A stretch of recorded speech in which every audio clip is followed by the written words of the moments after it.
Hello, everybody. How are you? Welcome to another STW broadcast. We are so excited. We have two of the founding mothers of tarot with us this evening.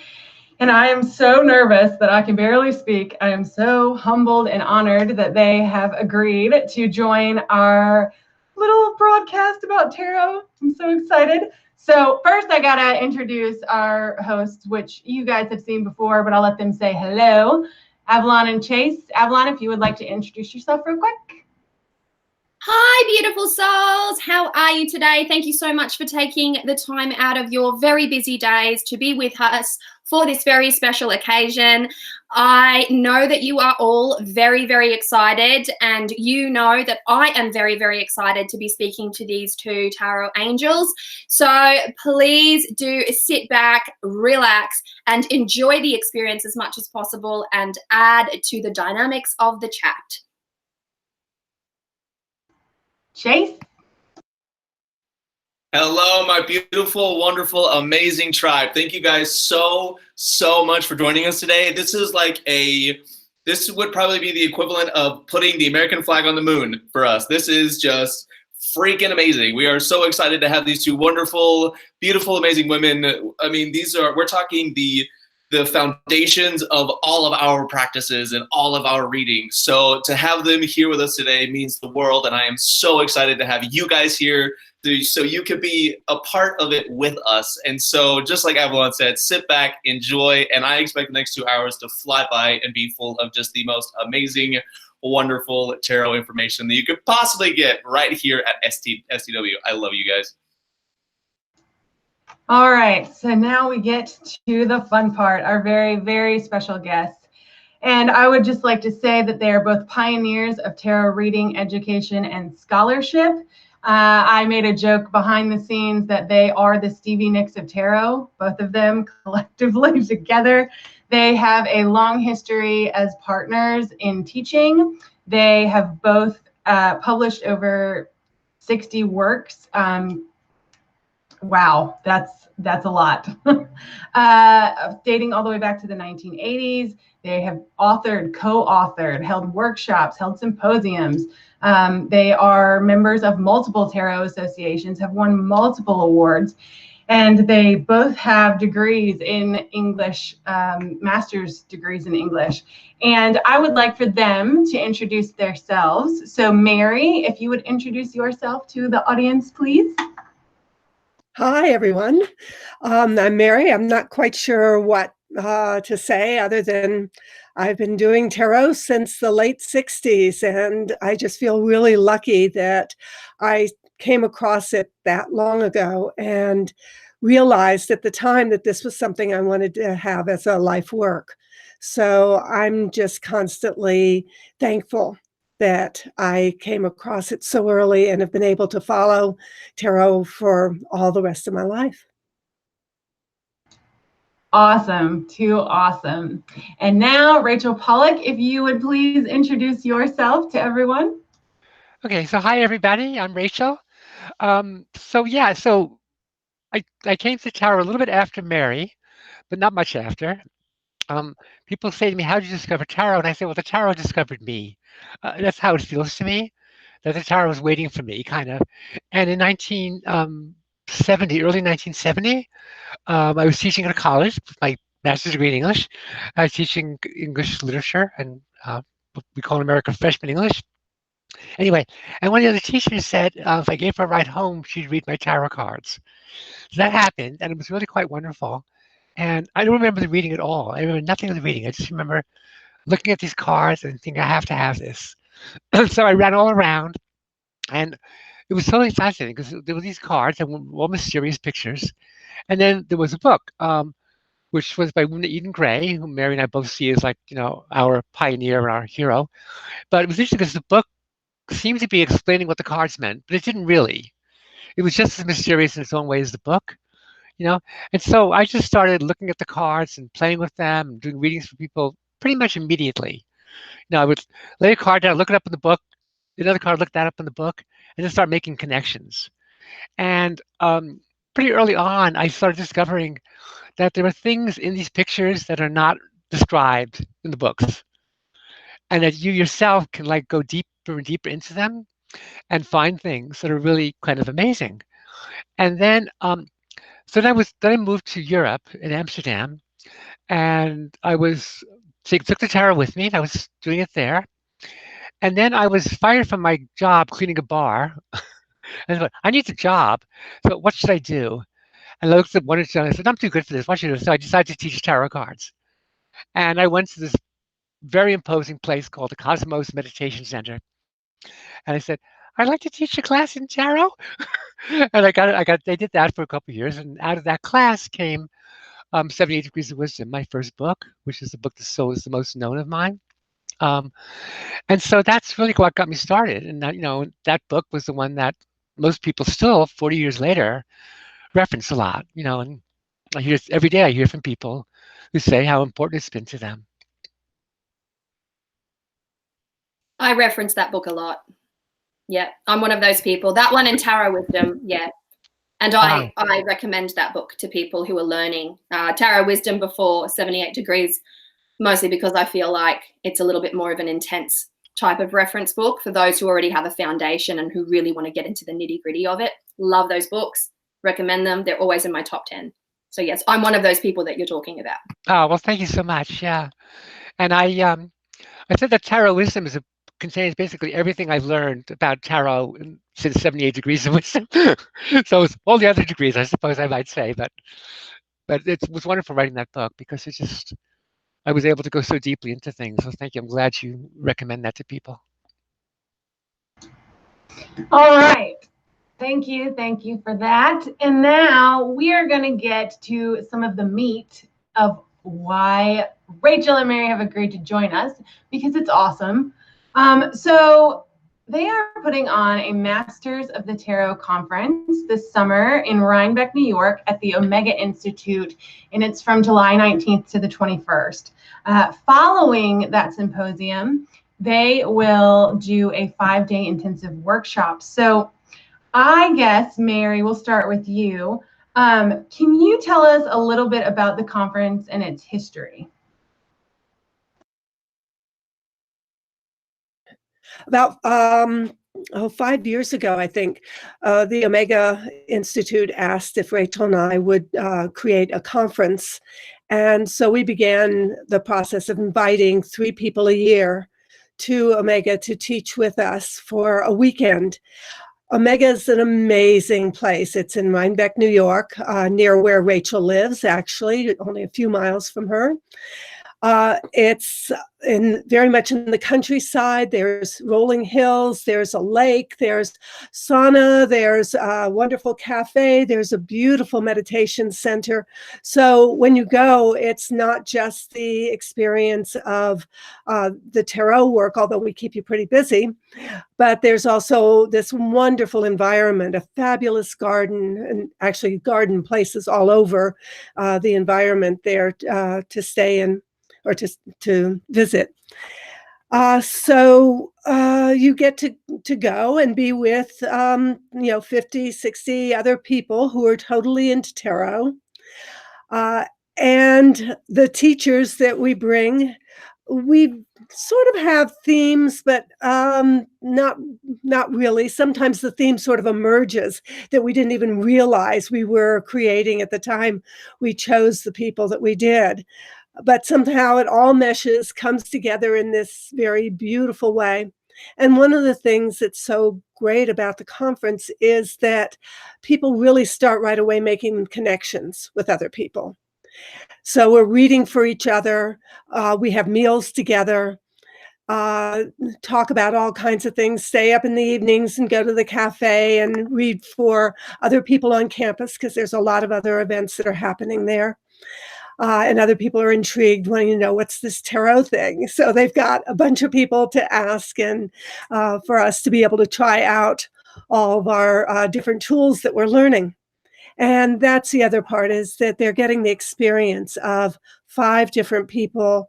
Each has a different slant or a different skill that's really their skill. So For me, it's the opportunity to really get to know these other perspectives that the other teachers bring.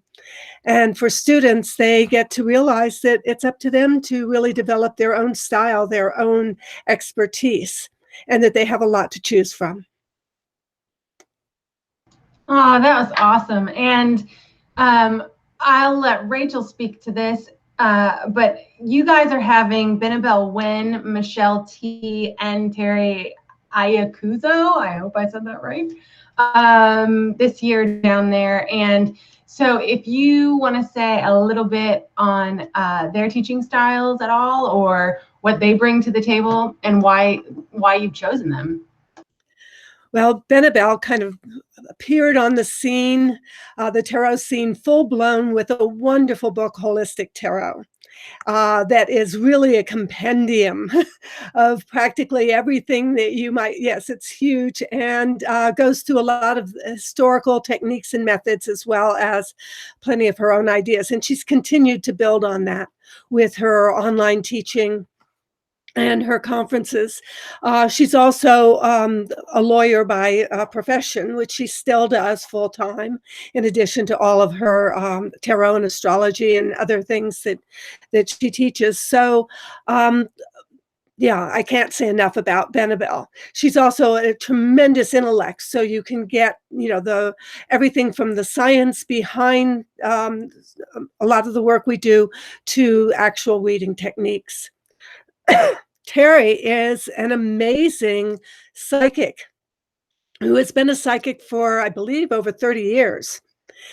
Recently, she retired and started coming to the workshops with Rachel and me. Excuse me. So last year, she contributed so much to our workshop that we invited her. Well, I'll let you have Rachel speak while I clear my throat. Okay, so yeah, so thank you, Mary. So yeah, it was very exciting each year it's exciting to think of who to invite, and it's been different each year. And we usually try to have a couple of people who are very well known in the tarot field, and maybe one person who's a little bit from a different perspective. So last year we had George Corey, who's an amazing medium. He's professionally a medium, but he also does tarot. And so he like led people to go deeper into the more psychic levels of things.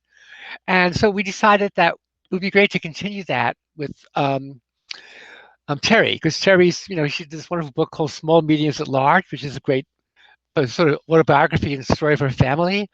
And she's an amazing teacher too, because she just took over. She took charge of the beginners who were a little bit like trying to keep up, and they were just so inspired by her. And so it was just great to have her back. And then we were thinking of like who else to invite, and Mary said, "Well, how about Michelle T?" And I said, "Michelle T?"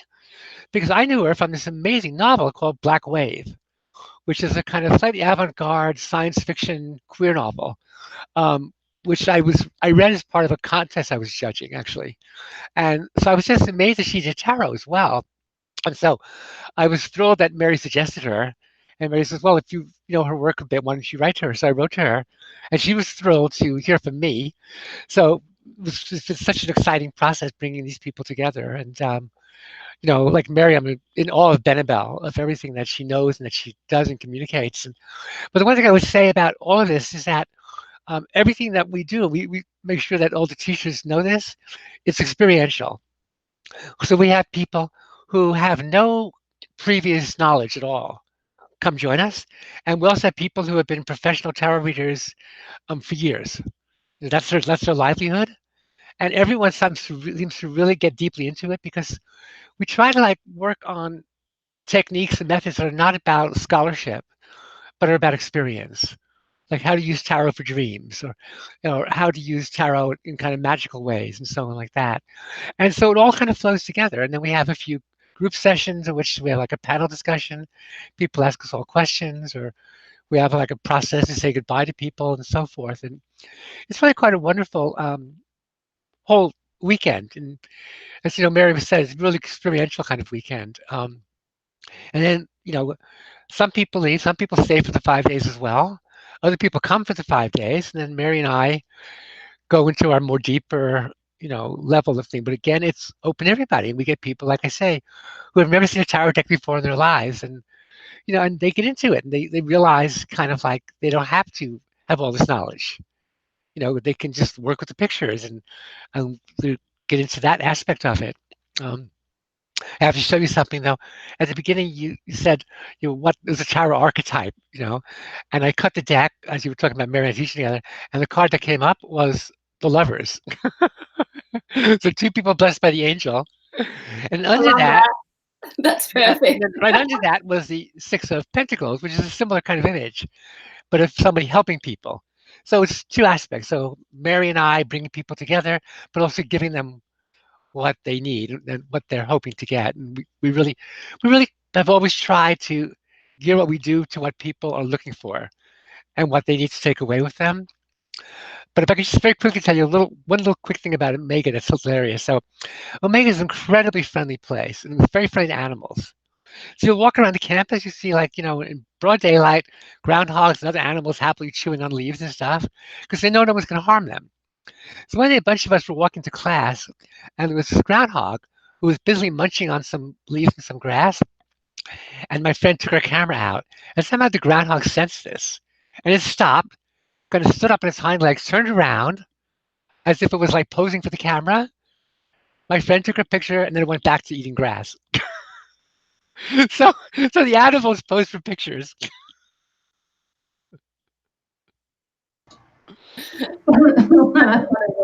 That's a lot of love there. Okay, so you guys talked a little about the 5-day intensive that follows this symposium, the workshop that is just you two. So, Mary, how does that differ from the symposium, and what kinds of things do you get into in the workshop that you don't necessarily get to cover in the symposium portion of the program?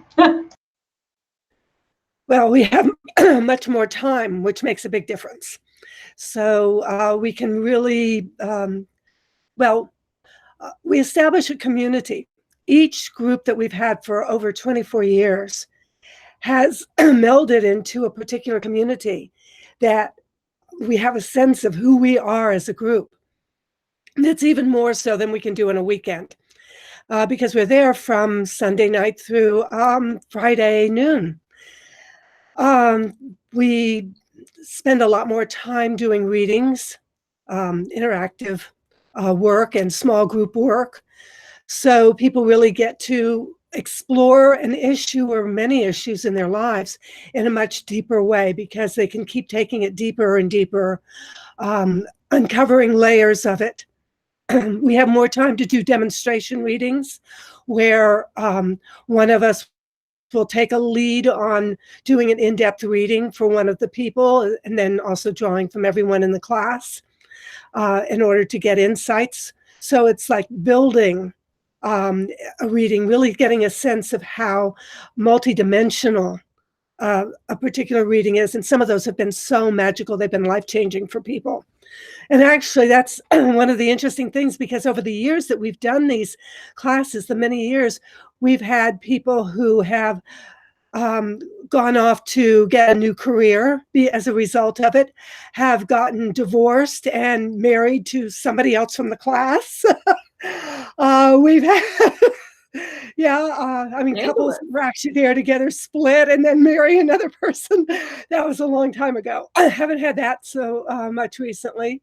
Many people have become professional readers as a result of it.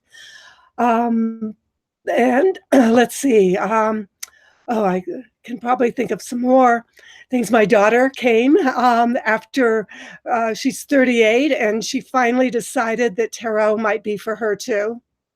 So she came and joined us and had a fabulous time, and started reading for all of her friends back home after I tried to encourage her for 38 years before that.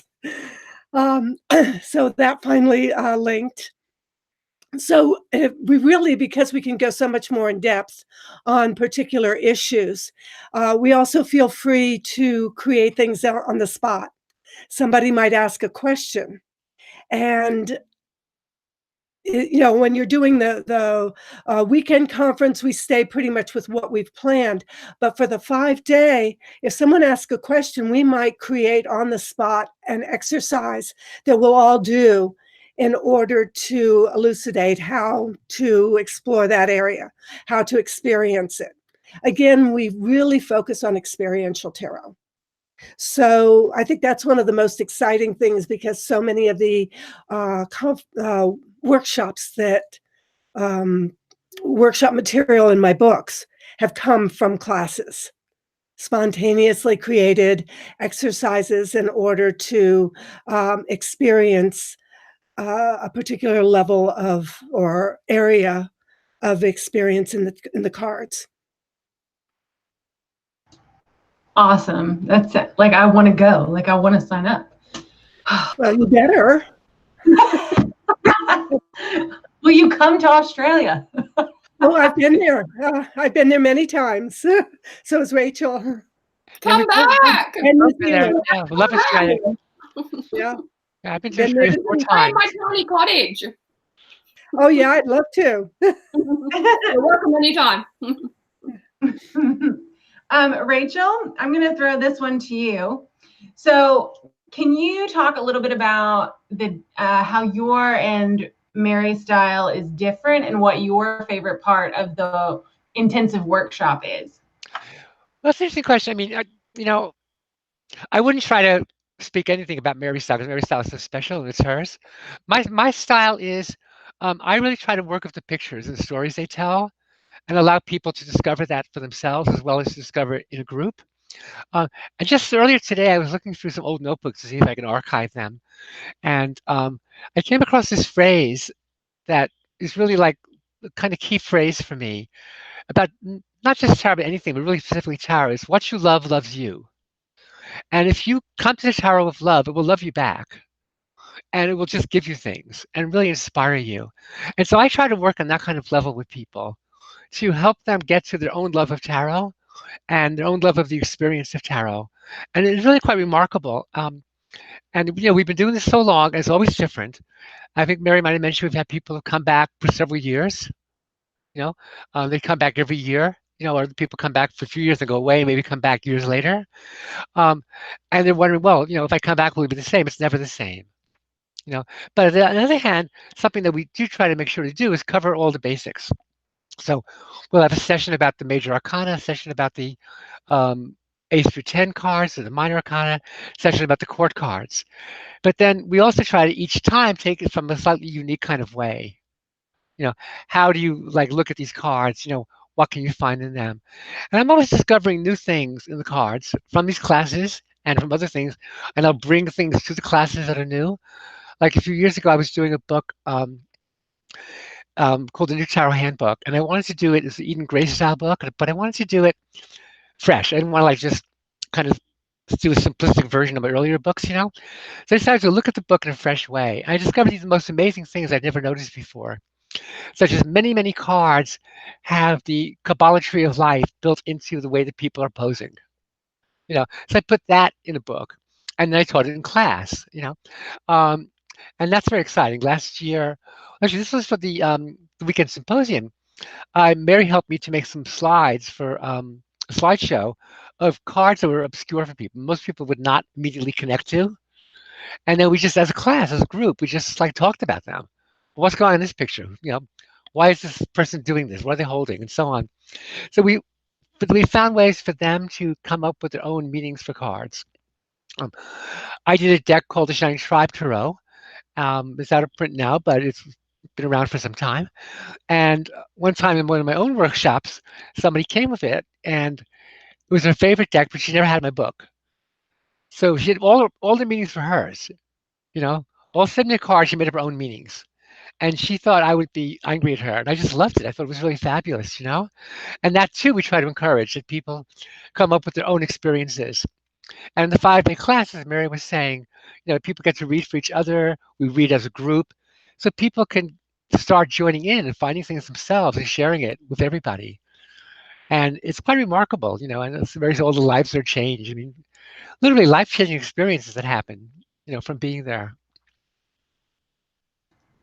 Awesome. You know, you just said something that made a light bulb go off in my head, because when you were talking about having her own meanings, and thinking that you were going to be upset, is actually one of the things when people ask me, what's the best way to learn tarot? I tell them, put your guidebook in a drawer, don't pick it up. And then you need a notebook, and then you need to figure out what the cards mean for you, through your experiences during any given day.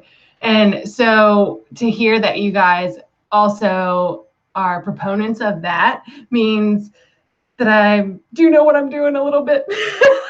I'm not completely insane. So your personal approaches to tarot. Now I'm going to ask each one of you this question because I want to know each of your answers. But so Mary, we'll start with you. But does your approach to tarot change as your role changes? Like, for instance, if you're reading for someone or yourself, does your approach change as compared to when you're teaching how to read tarot? That's an interesting question. Does my approach change? Well, there's the various sides to what I do with tarot. I love really studying tarot, and I like looking at the traditions of tarot, the occult tarot and magical tarot, tarot reading, card reading. So I really respect those traditions. And one of the things that I've done over the years is come up with major keywords that come out of the traditions, but that I can see how those operate in the cards. So they really make sense to me. What in the tradition makes sense to me? When I'm reading with a client, I keep those meanings, those keywords, those traditions in mind, and correspondences like astrological associations. But what I do is ask this client and also students in a class to simply describe a card. What I'm listening for is, where is it in their description that they are aligning with traditional meanings, and where is it that they're going way off, especially when it's almost counter, like somebody looking at the Empress card and saying that she looks really mean and they don't like this card at all. Actually, that was my early impression. I used to call her the milksop. And yeah, the Empress. That was everything I didn't want to be in my life until I became a mother. So there's a transformation that happened for me. But that's really key. It's like the anomalies, the places that people go off are often just as much a key to what's going on in their life. It's their relationship with the cards. So when I read for myself, I often will look at a card and either sometimes just immediately go into the card, the story that I see in the moment about the card. Other times I will say a couple of keywords. And then I make kind of broad associations based on the other cards that are there, having the cards talk to each other as if I'm just listening in on their conversation. So when I'm with myself, I do a lot more of that kind of playful, free-form association with the cards. When I'm reading for someone else, I combine that with the traditional meaning, sometimes contrasting. Your view of the Empress is different than what most people see in it. So let's explore that. Let's see where it is in the other cards that are in the reading or how that relates. And then in classes, we start out with a lot of the traditional meanings and symbolism, and then start bringing in people's individual perspectives and ideas and what they see in it. So it really depends on the circumstances, and also the people in the class. They make a huge difference as to the approach that I take. Very awesome answer. I was soaking it in. So Rachel, same question.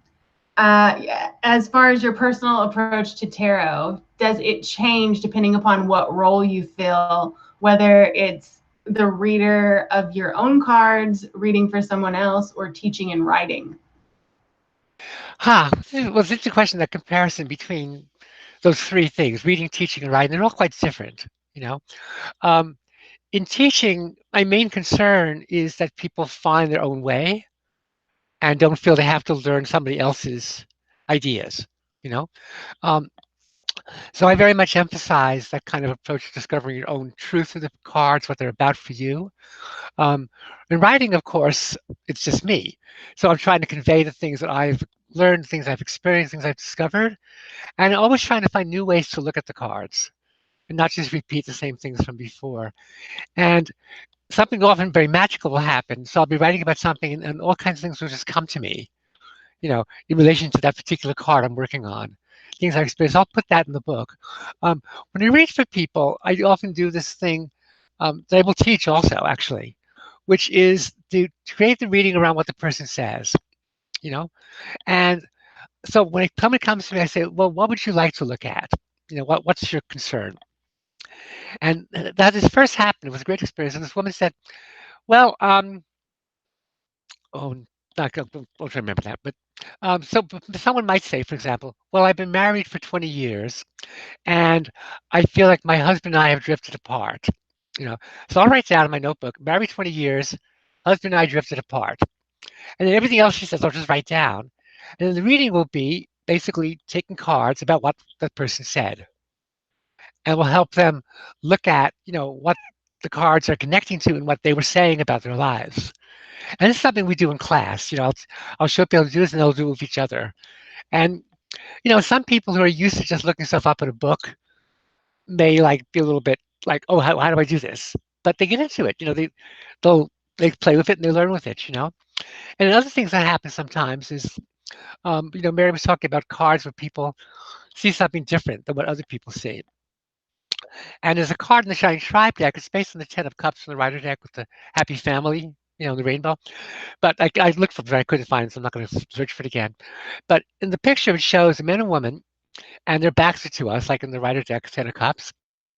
And they're holding hands, and the outer hands are raised up. So it's like an arc, you know? And then there's water lapping over their feet. And they're looking at a house on a hilltop, not a very big hilltop, pretty close by. And the house is lit up, there's lights on. And I did a reading years ago for this woman who had a very traumatic childhood. I won't go into it, but you know, but her adult life had worked out pretty well. But she was still looking at some of the stuff that had happened.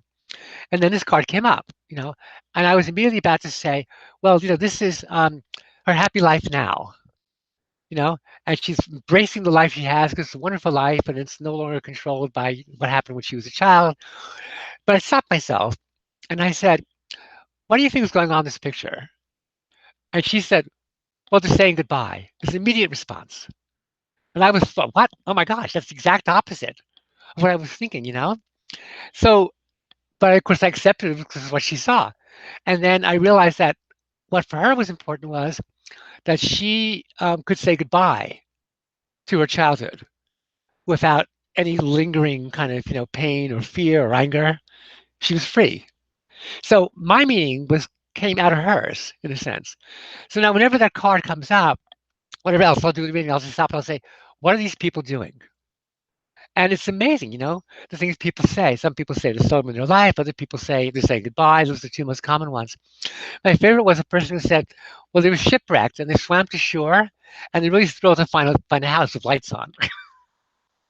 So that also was meaningful to them, you know, in what way in their lives did they survive a shipwreck? In what way were they thrilled to find there were people there for them? And that became a whole deeper meaning. So in the personal reading, I can explore what they're seeing and what it's about for them and what's being revealed. And in a class, I will try to help other people do that. You know, do that technique and other kinds of techniques as well. And like Mary, you know, I'm always trying to come up with new things. We've been to China each several times. And in a most recent trip, I had said that I would use tarot as a medium to contact the dead. And I had no idea what I was going to do. And then like 3 or 4 days beforehand, I was thinking, what am I going to do? And someone came and said that his best friend had died, who was an artist, and he was curating a show. And he felt that she was present somehow. He wanted to like learn what she wanted to convey, for her spirit. So I did a reading for him. And that reading became the basis of what I did in China. And I've done several times since, and I might do it Omega as well, using the tarot to connect to your relationship with somebody who's died. And so it might be interesting to do it in the weekend with Terry, because Terry's a medium, and that's what she does. Or in the 5-day class. And I did that recently in a local workshop. And we had a couple actual professional mediums in the class, not Terry, but other people. And they were experiencing the spirit with the person. But of course, they knew they weren't supposed to say, oh, yes, she's right there. She's saying this, So they just like gave us little bits of feedback now and then, but we still were doing it ourselves. And it was a really remarkable thing. So that's something I might do, in the 5-day session. I'm blown away by all of this incredible information that you're sharing with us. And I'm really focusing on such things as there is quite a strong mystical, and I'll use the term psychic for lack of a better word, psychic presence here, being able to intuitively read the images on a card and being able to, through that channel, open up to sort of more spiritual aspects as far as your tarot practice goes.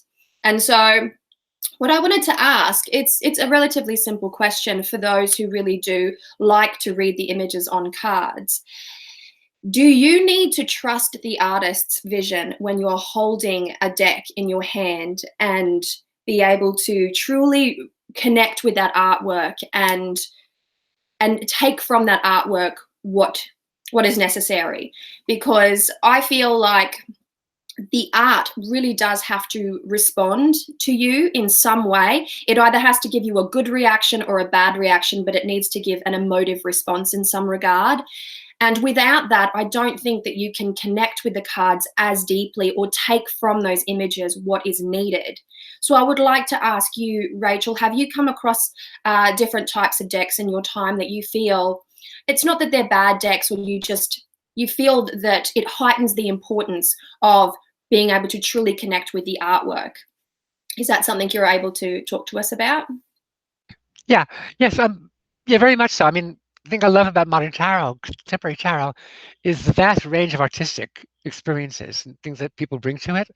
But definitely for me, the art is like really, really important, and I'm always a little bit frustrated when people try to squeeze a new deck into an old deck, so to speak.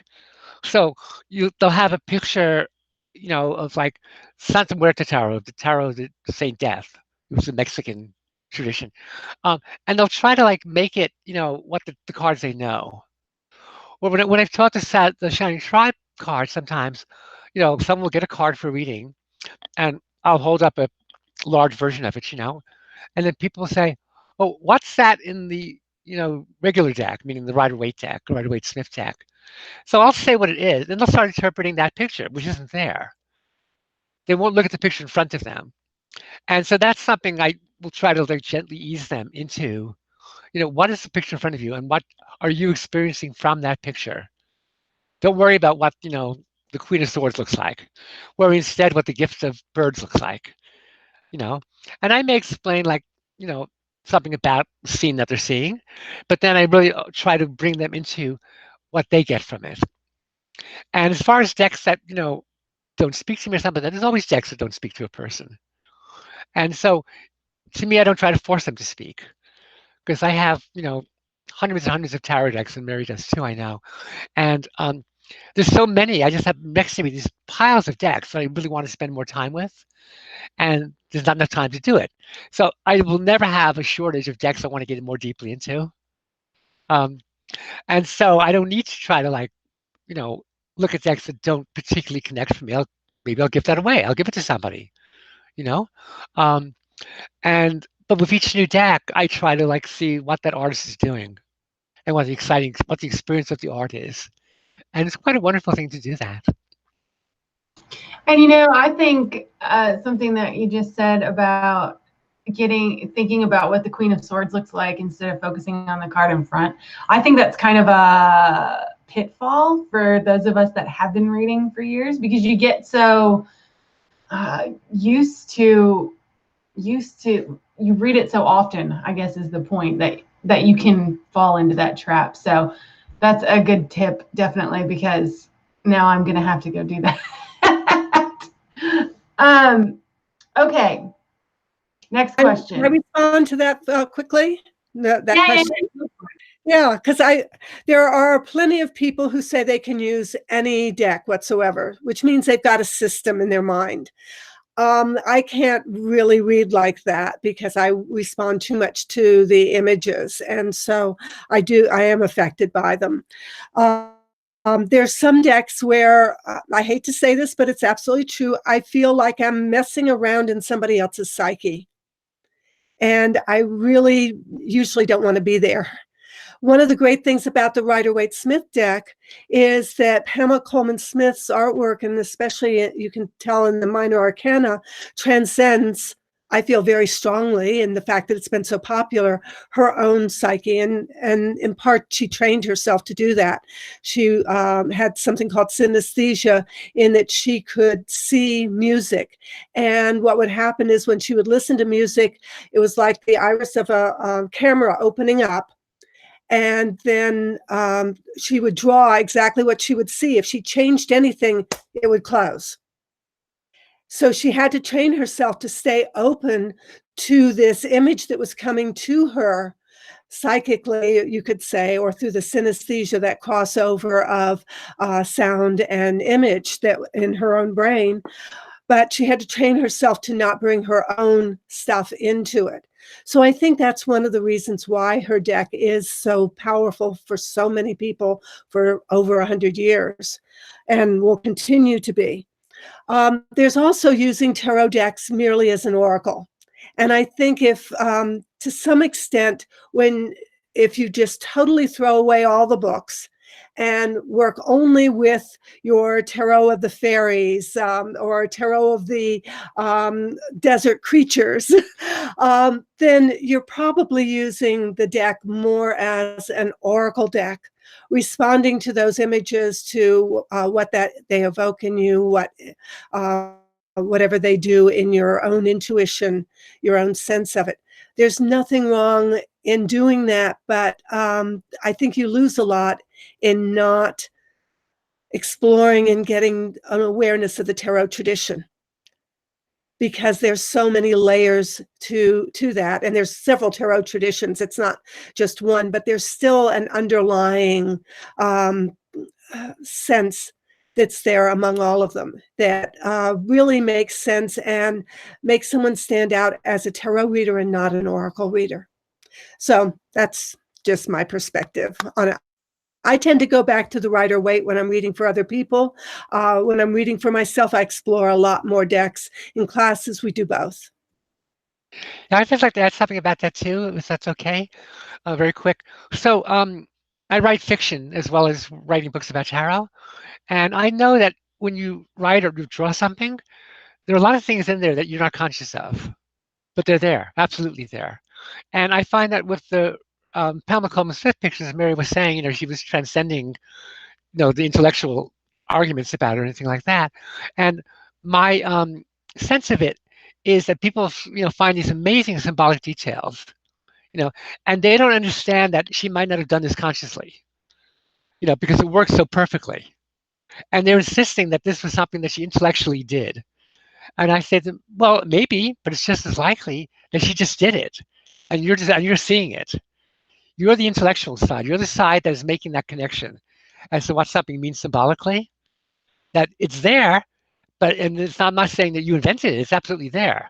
But she might not have been consciously doing that. And I found this, I know from my own fiction writing, there are things that just amaze me that are there. I had no intention of doing. I had no conscious experience of doing, but they're absolutely there. And so I think that's really a great thing about what Mary was saying about how the way she worked was transcending intellectual meanings by using the pictures and getting directly in touch with images. And that allowed her to, in fact, include really deep meanings for things that were not intellectually plotted out on some kind of graph, which I think makes it all the more powerful. Absolutely. I think that that's just such a valuable reminder as well. And also it opens up a little bit of talk around like the community of tarot collectors. And I'm a strong part of that tarot community. And there are times where I go out and I acquire all sorts of decks, and I see decks come out and I want to support artists and I do these things. And then I don't necessarily respond to the images the way that I'm supposed to. And that's okay for me. Like, I understand that that's probably not the right tool for me. It's not going to do what I need it to do for myself, not on a spiritual level, not on an intellectual level, and not on a psychic level. So I can't read with just any deck. I mean, I could half read with just about any deck, but I couldn't get that full spectrum of the tarot experience. And I get a lot of people ask me, well, this deck was really expensive and it was so popular and it got so many reviews, etc., etc.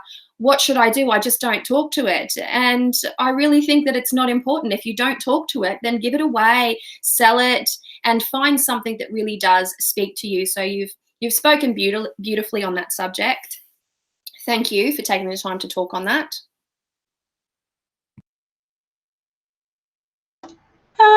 Okay, so this is kind of the last question that I have written down, and then we're gonna start taking questions from the audience. But I really would like for each of you to speak to, and we've kind of gone over this a little bit, talking about the conference and how life-changing it can be.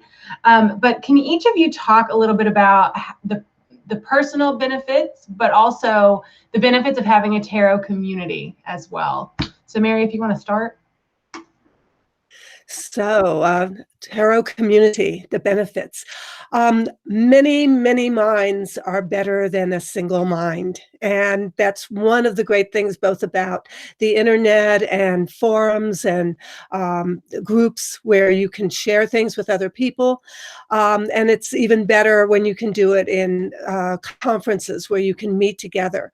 Because if you do a reading where you have many people who are giving their input, something magical kind of happens where you, not every single time, but enough times that you feel really blessed, is that something more than any individual could see in a card or a spread starts coming up, and it starts feeling like this group energy, a bubble appears. And everybody is adding this piece to it, and you know it all fits together. And the person who's getting the reading like that from a whole group often feels like they've had this transcendent experience. It can be life-changing for them. So there's something about having all this different input where I see this, and then there's also this, or did you notice these 3 or 4 cards are all pointing to this, classic myth, Greek myth, and how are you living that myth? And everybody's going, oh my gosh, yes, there it is. And that's when this kind of bubble emerges. We've had so many of those where, a storyline, a myth, some archetypal thing starts emerging out of the spread.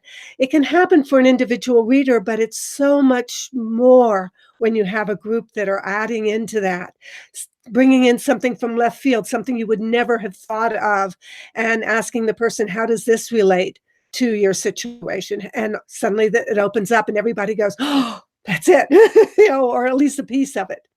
So I forgot where we were, but that's, to me, oh yes, the community. As well as the other level of community, of course, is all the resources that we have. So many of the new decks that are being self-published come out of community. And it's a hard to explain kind of way, but gets inspired by somebody else, or someone sees a sketch you're doing and going, oh my gosh, that would be wonderful. Have you thought about fleshing that out? So, the creator of the sketch goes, I never thought I could do a deck either, myself. But when other people are saying, oh yes, this is wonderful, I've seen so many decks created by that kind of experience of other people seeing something in you that you couldn't see in yourself, and having it repeated over and over again by person after person who's seeing it.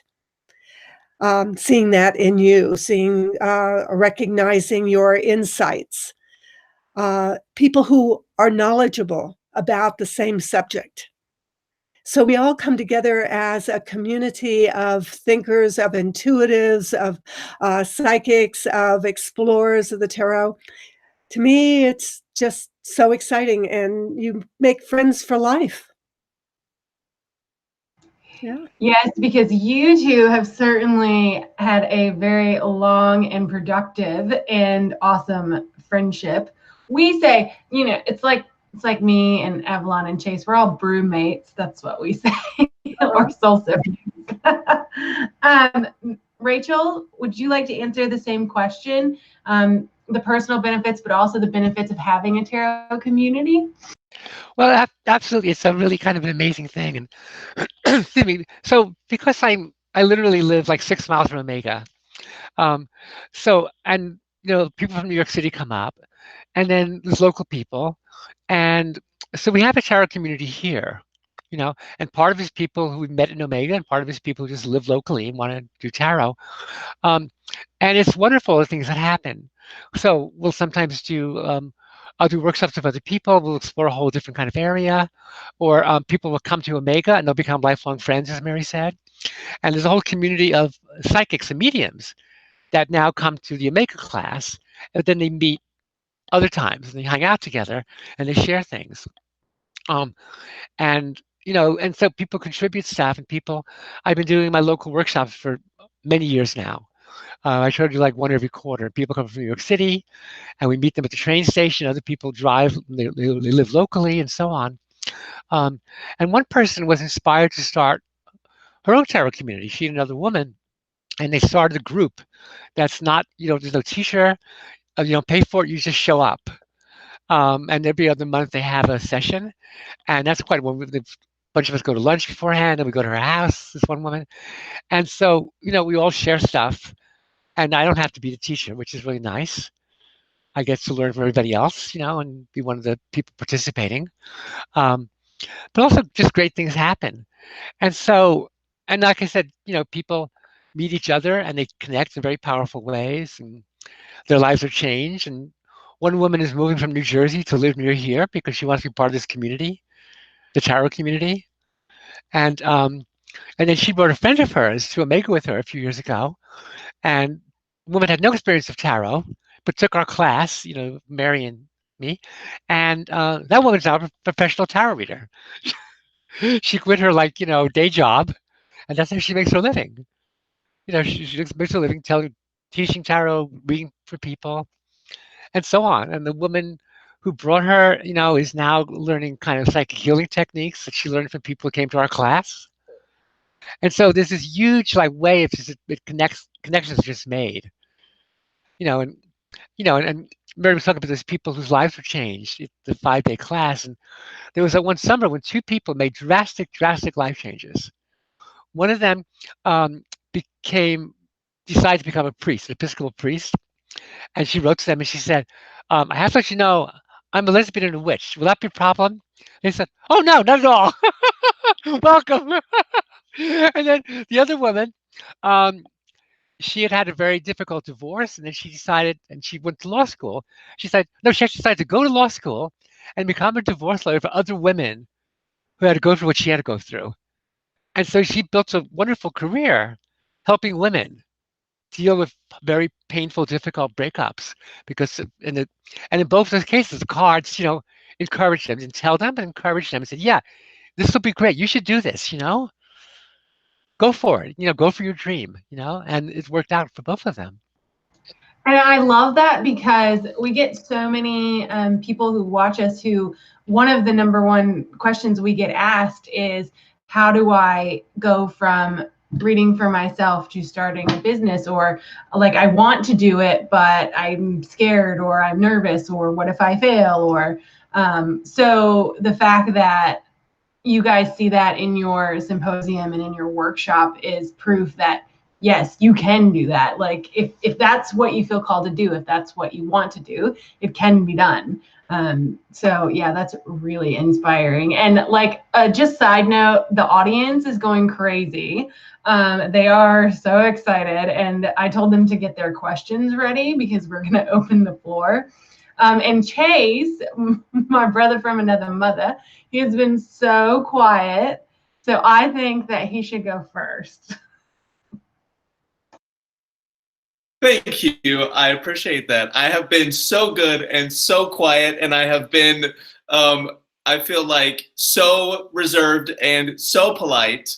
And I've had this question itching in my head this entire time, and I would love it if each of you would take the time to answer it. So I feel like, for me personally, as a man in the world of tarot, I feel like, and I'm not, I don't want to, sit here and say like I feel like I'm the only one, but we're very minimal, and I feel like the masculine presence in tarot is so minimal that I have sort of, for me, that's the piece that I feel is missing from the tarot. So that's where I come from as far as creating my communities, creating my peace, creating my education. When I do workshops, when I do things like that, I want to take you both back to before you even wrote your first book, when you approached tarot, because unarguably you both are just foundations for all of us. What did you feel like? Did you come to the tarot and be like, I feel like this and this thing is missing, so I'm going to add my piece to it? Or was it something that you felt like there was a foundation but it wasn't strong enough? Like what was the catalyst or the piece for you that made you be like, I want to make my own space in this? And I kind of want to start with Mary. Wow. When I first discovered tarot, I decided that someday I was going to write a book about it. And so I started collecting books and reading everything I could find on tarot, and then collecting tarot decks. But I imagined myself doing it in my 60s or 70s. So about now I would be starting to write my book, and that I was going to teach tarot in college. So I had to get a master's degree because at that time I was working on my bachelor's. So it was something I carried with me without those intentions all along, that's what I was going to do. I wanted to teach tarot as an academic subject, and looking at the symbolism in a Jungian approach, Joseph Campbell kind of approach to the journey of the hero in the cards. So I set out just to focus on that. And then, of course, along the way, you have to see how it works. So I was constantly reading for friends, and especially friends of friends, people I didn't know. I would even ask them to not tell me their question, to just think it, to see if what I had to say about the cards that came up had any relevance to their question, and was constantly amazed how they would say, oh yes, it's exactly what I was interested in. So practicing a lot with individual people, taking it into classes, because that's the very best way to learn, is to teach. And nobody else around me knew that much about tarot. The first class, well, actually the second class I taught was advertised. It was at a university, and it was advertised in the local paper, and 60 people turned up. I was the only person in the Orlando area that was teaching tarot at all, had ever taught it. So that was pretty extraordinary, and I was terrified. Suddenly I had 60 people who were going to know I didn't know what I was talking about. So to some degree, you just plunge in and do it. And but it was a slow accretion. It was around that time that I started to go professional with my readings, rather than just reading for friends and friends of friends. And so because I realized I had something there that other people were looking for. Oh, I should mention that when people are trying to make that decision to become a professional reader, one thing that I recommend that has helped so many people is to find a charity event that's going on, and do a readings for an entire day, or preferably for a whole weekend, long hours, totally all the money that you're making going to that charity event. And I guarantee that by the end of the weekend, you will have gone through so many revelatory experiences, probably the biggest one being so exhausted that you don't care anymore and you say anything that comes into your mind, and the people are going to be falling at your feet going, how did you know? Because that's when you let go of all your inhibitions, all of your, restrictions, anything that's holding you back, and you just let that knowledge come through you. And you learn kind of you begin to get a sense of your style, your approach. So that's really the best thing. I did that at a particular point in my going professional, and made it such a huge difference in everything that I did afterward. So that's it. That's awesome. I love it. So, Rachel, what is your take? What did you feel like was missing, or what piece of foundation did you find that you felt like you could really build on? Well, actually, this question is very relevant to how I first began work with tarot. So I got involved in the tarot, and I was fascinated by the pictures, and they reminded me a bit of comic books, because here was a picture, and then there was a text, and the text was often just as mysterious as the picture. So I immediately could see there was other stuff going on. But what I then also kind of was entirely aware of, but I sort of noticed it, was that the tarot world was split in terms of like books about tarot, and there were two kinds. One was like there's fortune-telling recipes. This card means this card means that, very strict, And then there were these books that were occult books, and that was their world, and very, very intellectual. And interestingly, if you think about men and women, and so the books of fortune-telling meetings were often written by women, and the books of occult diagrams and things were by men. And I felt that like there was no book about using readings in a way that was deeply meaningful, and having readings be the way you learn the cards, not studying them, not memorizing things, not memorizing meanings, but just working with the pictures, and now the pictures apply to people's lives. And that's what I really focused on in my teaching, and then in my book, 70 Degrees of Wisdom. And I've often said to people how when I wrote that book, I would constantly stop myself and wait, is what I'm saying accessible to people who know nothing? Because I wanted it to be, my idea of my audience was people who had maybe had not previous knowledge whatsoever, none at all, but were sensitive to the kind of things that I was exploring. Mythology in the pictures, what goes on with the people, how the pictures talk to each other, and so on. Some of the things Mary was talking about for sure. So I wanted people who would be sensitive to that, but maybe knew nothing. So I kept stopping myself and said, wait, am I assuming people know something they might not know? So I would explain things in depth, and I think that's part of why that book has been so meaningful to people, because you don't have to know anything ahead of time to do it, to be a serious person. I should just very quickly hold up this wonderful picture of the new edition. It's just been published, and I'm not sure if it's in Australia. I hope it will be, but it's the American publisher is come out with a new edition. I'm very excited about it. Anyway, so that kind of change, for me, it opened up how tarot can be worked with people. And I know what you say about it's a world dominated by women to a large extent, and at times if our group we'll say, well, how many men are here? And we look at how many men, and it'll be like 10%. Well, that's a lot, we'll say. Oh, 10% are men. And then so Mary said, you guys are really brave. And but it's it is wonderful that people, women are taking more up the intellectual side, and men are taking more up the direct experience side, and the worlds are merging, and they're not this strict separation. Absolutely. No, I love that too. And it's funny you talk about workshops, because anytime that I would be going to continuing education workshops or anything like that, I would always look around the room first, and I would be like, am I the only guy here? Yes? Okay.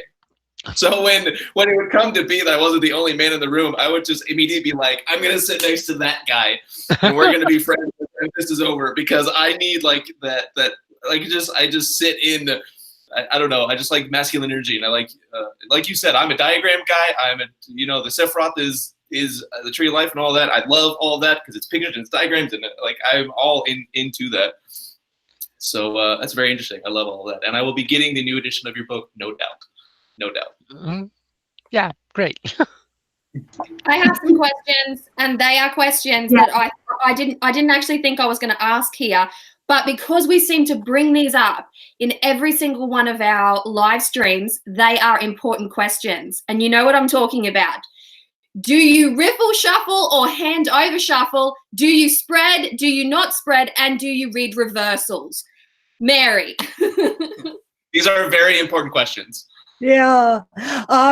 Any way that you want to mix the cards is fine. You can make a pool on the table. You can, I bridge shuffle. But it depends on the deck too, because the quality of the paper is going to make or card stock is going to make a big difference. So some decks you really love, but they're too thick and heavy to shuffle that way. So you have to find another way. For decks that are difficult to shuffle, or if a person is not very good at it, I will fan the cards on the table and have them draw cards one by one for the spread, showing them where to put them, because that way it doesn't really matter if the cards got totally mixed, in their own way. Some people will, as the reader, will shuffle the cards themselves because they want to make sure that they're fully mixed. And I always do between people. So let me see. That was the shuffling the cards. What was the second part of your question? Sorry, I can't hear you.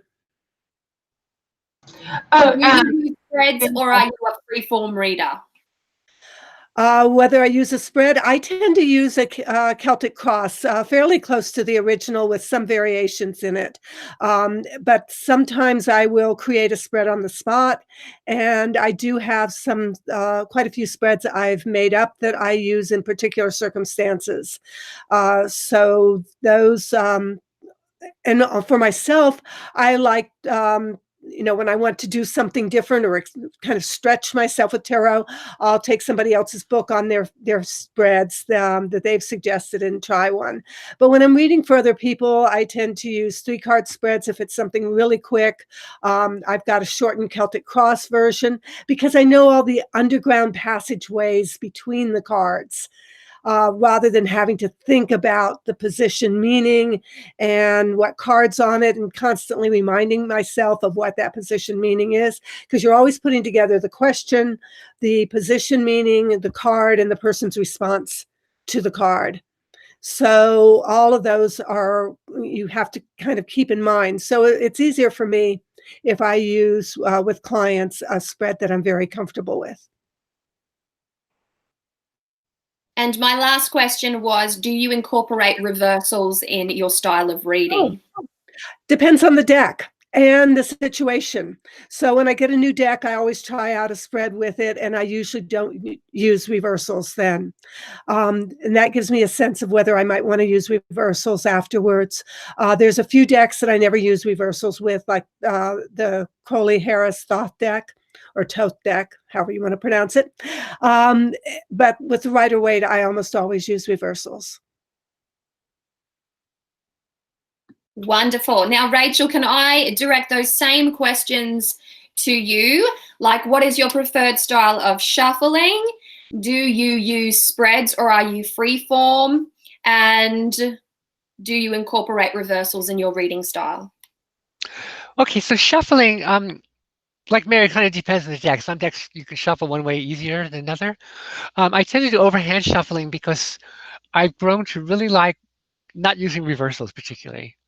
And the reason for that, and reading for myself but also for other people, is that when you do a reverse meaning, people tend to, and I also, as I said before, I depend on the other person saying what they see in the pictures, not just me. But so if it's reversed, there's often this process in which they intellectually think about what is the meaning right side up, and then they try to, in some of their minds, reverse it. So they're getting away from the picture. But I'll give a deck to right side up, and if they shuffle in the way the previous cards come up reversed, so we go with that. But often if the cards reversed, I'll say to them, look at this picture now. Where does your eye fall? What are you seeing that you would not have seen right side up? You know, what do you see in the picture that's different? So it's not an intellectual process of having a meaning in your mind that you then turn upside down or change. Um, Sometimes people might not want to shuffle the deck. Some readers don't want anyone to shuffle their cards. Someone told me a great way to do this. She shuffles them, fans them out, and she says, okay, point to a card, point to another card, point to another card. And she takes them out of the deck. And that's the card she uses for the spread, for the meanings. Now, in terms of spreads, as I said before, I really love to have the words that people say be the spread. And I'll often do like 2 or 3 cards for everything they say. So there's a communication between the cards about the thing they said, you know. But often at the same time, I will, as an introductory kind of thing, I will do maybe a Celtic cross about the sidebar, or I'll even do a whole Celtic cross is to look at overall all the things they're talking about, and then go on to like focus on individual things they said. And maybe 3 cards for the things they said. Maybe sometimes 1 card. Some person I read for has a long, long list of questions. And so we end up doing just 1 card because otherwise we don't have enough cards. It's kind of amazing. I have several times in readings we use the entire deck and then we reshuffle them and go on again. But sometimes I'll also do, I sometimes modify the Celtic cross into or mystical kind of meanings or hidden meanings and stuff like that, or mythical meanings. So I'll say like the first card, instead of what's the cover card, it'll be upside down, and I'll leave it upside down at the end and say what is secret. And the second card going across will be what is revealed. And then there's things like what came before, what will come after, what is hidden, what is coming. And you can go like the mystical or forbidden questions kind of thing. So maybe we'll do that sometimes, yeah, so there's many things I'll do with people. And on reversals, like I said, I mean, I go a little bit away from that now, but if that's how it happens, that's how it happens. But if they've mixed them in such a way that like all the cards are reversed, let's say we have to turn the deck around because there's no point in reading, entire reading, which every card is reversed. So that works for people too. There's a free form kind of flow about it too, and then also like I'll modify spreads for specific things. Like the talking with the dead thing comes from a spread that I did about relationships. But in this case, one of the people in the relationship is dead. But it's an amazing spread. It's phenomenal, and I might, hopefully we'll do that again in Omega, perhaps during the 5-day intensive part.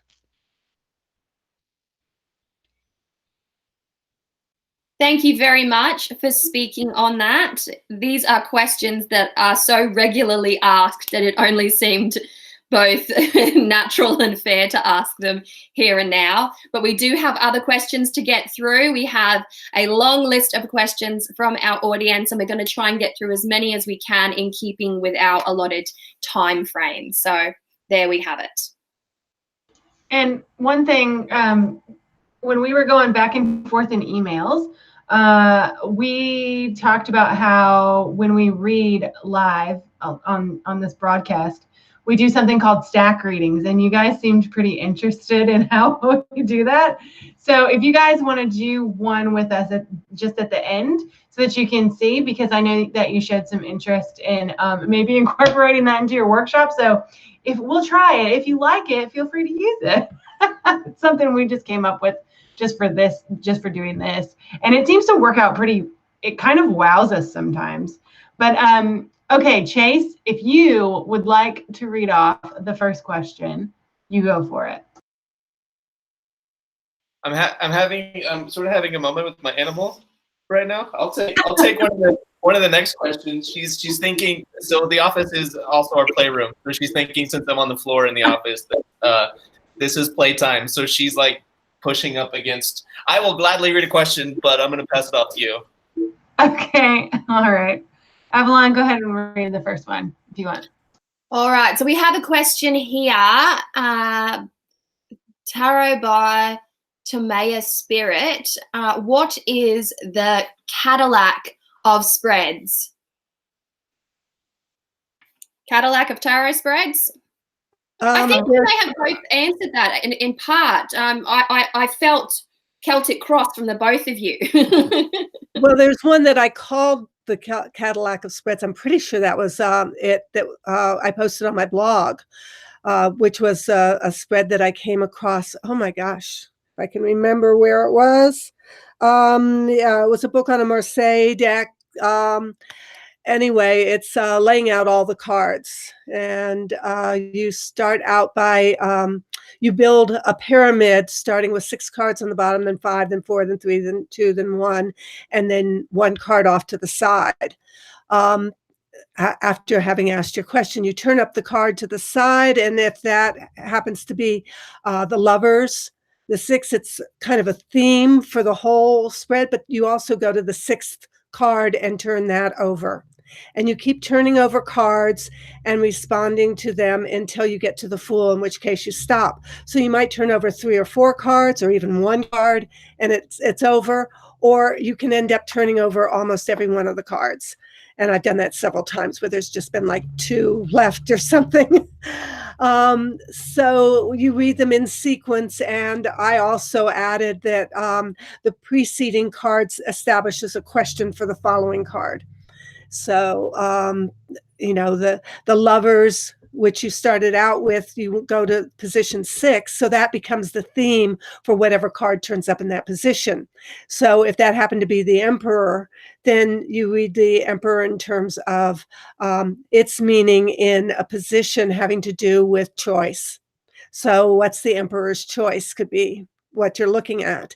And then you go to the 4th position, the Emperor's position, and turn over a card.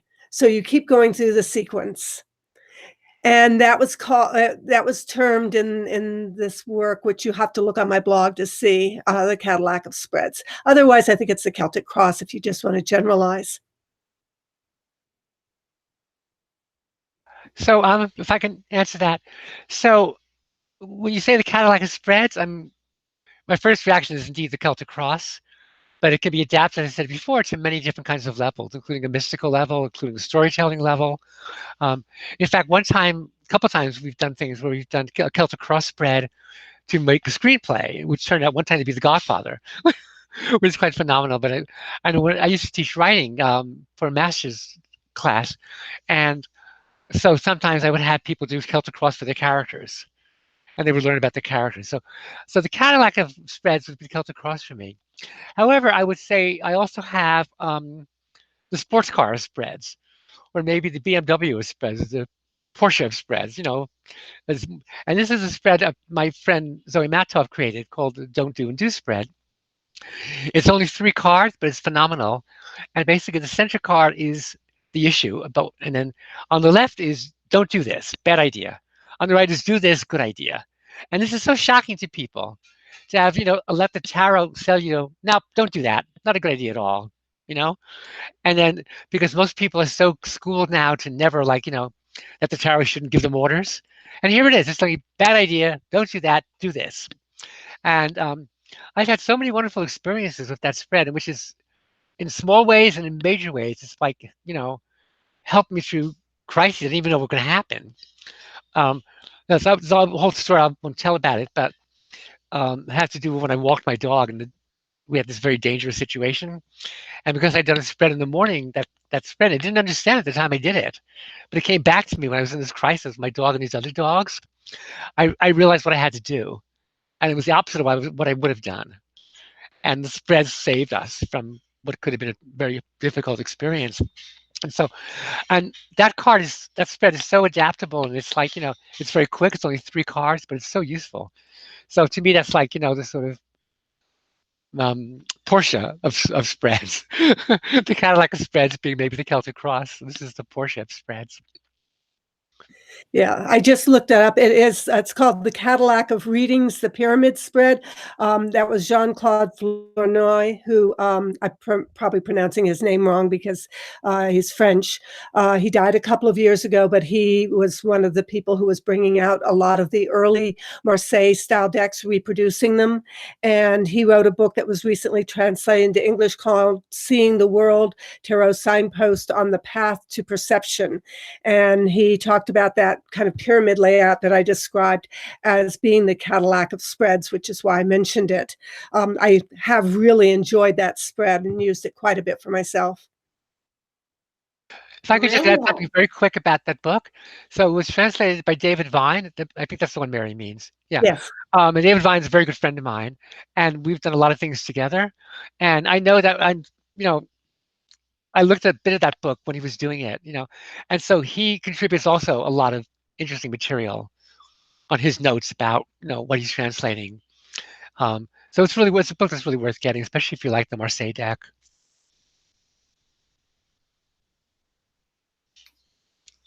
Beautiful. Alora, do you want to go for the next question? Yes, ma'am. I will go because I'm actually going to throw something in with this question. Mm-hmm. Okay, so this is from, I know who this one's from. This is from Christina D. She wants to know from both of you, have you had times where you've had to take a break from reading tarot? And what do you do during this time? And then I'm going to throw in on top of it, do you have trouble reading for yourself because you are too emotionally involved with your own life? Okay, should I go first on that one, or you want to go first, Mary? Yeah, you go ahead and go first. Okay, so I never feel like, oh, I have to take a break, but sometimes I just do. I'm just doing other things. I'm not focused on tarot as much. I'm writing a book. I'm writing a story, and so that's where my energy is. But I always come back to tarot. I don't feel like. Run me the first part of the question before the part about taking a break. The first part of the question is, have you had times where you've had to take a break, and what do you do during this time? Okay, I thought there was something on the part besides that. No, I mean, like I say, it just happens naturally. Sometimes I'm just doing other things. And then I come back to tarot with some teaching, or because I'm writing about it. I just feel like I need the tarot to help me with something. Gotcha. And do you have any trouble reading for yourself? Oh, yes, that was the other question. Yeah. Well, when I first started, I'm not sure. I think it took a while, but once I got into the ability to feel like I was not going to just try to make it what I wanted or what I was scared of, I was really going to work with the pictures. Then it became a really great thing to do. Because those are two things that stop you. One is like you try to make it into what you want, you make it into what you're frightened of. But those are very kind of like, not exactly shallow, but they're also like, very quickie kind of ways to interpret the cards. But if you treat it as if you're reading for somebody else, and what you would do with that person, you do with yourself, then you get past that and you start seeing, deeper kind of meanings. And I've been reading for myself now for decades, So, yeah, regarding taking a break from tarot, I used to have situations where I had breaks from tarot, and usually no more than 3, maybe a few times 6 months, where I did very little tarot because I was focusing on astrology or classes and other things that were going on. And I always felt I came back to tarot at another level of the spiral. So there was an advantage in doing that and having that break. Now I don't really have an opportunity to have a break, and I feel like I'm missing something about that coming back on a higher level of the spiral, because it's a continual process. But it's not necessarily better or worse. It's just a little different. There are periods where I go through that I don't do readings for myself regularly. And sometimes I don't do readings for, maybe even as much as a month for other people. Rarely, but sometimes. And again, then I'm really anxious to do them again. So that's one of the benefits of having time off, is that anxiousness to get into it and the enthusiasm that gets stirred again, and always having a different perspective. With Tarot for Yourself, well, that was my first book, Tarot for Yourself, a workbook for personal transformation. And the thing about that is that at the time I wrote that, I'd been collecting books on tarot, and almost all of them said, never read tarot for yourself. The few that said you can read tarot for yourself, that was it. That was one sentence. And they never said anything about what that involved. So what I did was, because I'd been teaching journal writing in a college, and having my students all do journals. And so I thought, well, let's take a lot of this journal material, personal insight, self-development material, and use tarot in relationship to that. So basically, as part of that process, I tried to break every taboo that I had ever heard of in relation to tarot. Always sit on the north or the west or whatever. I would break all of those taboos, everything that you could think of, including especially reading tarot for yourself. And the main thing I discovered about reading tarot for yourself is you learn how you lie to yourself, which I think is one of the most beneficial things you can ever learn. If you really seriously take notes, look at what you think is going to happen, what you try to make happen, go back over it, you start realizing the ways in which you fool yourself. I can't tell you how valuable it is. So all the problems that people experience when reading tarot for themselves can become the greatest benefits if you say, well, the oldest meaning for taboo, it was a Polynesian word which meant sacred. So it was so sacred it could only be handled in certain ways. So all the negatives I turned into, what if it is a sacred thing that I have to approach from that perspective? And it totally transformed all the problems into ways in which I could get deeper and deeper into seeing myself, my own foibles, my own lies. Yeah, it's just been invaluable. I just Wow. drew a little bit as you were speaking, Mary. I was like, and I just feel it's relevant now to ask this question, mostly because I am so separate to you. You're both in a completely different country to me. Do you have versions of your courses that you teach in person that are accessible to those who aren't geographically near you?